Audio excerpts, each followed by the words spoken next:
has a meaning in the point of music which we make. We indeed don't want to make very, very extraordinary music, but we want to make music which structure of every song, and then in this structure we want to express very high and strong elements of these structures. For example, rhythm and guitars and vocal. And each part we want to take to maximum. È facile o difficile fare musica rock in Jugoslavia? I think that it is pretty difficult.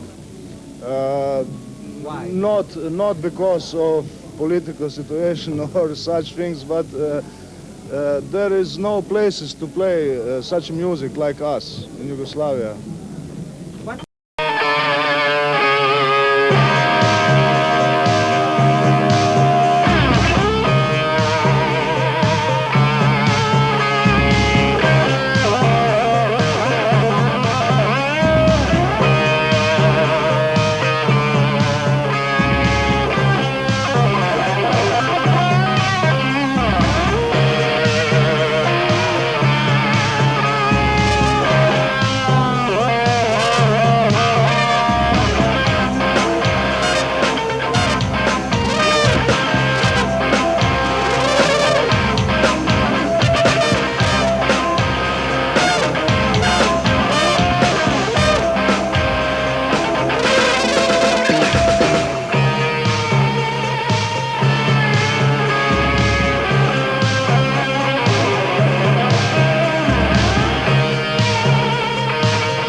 Sotto la roba, città della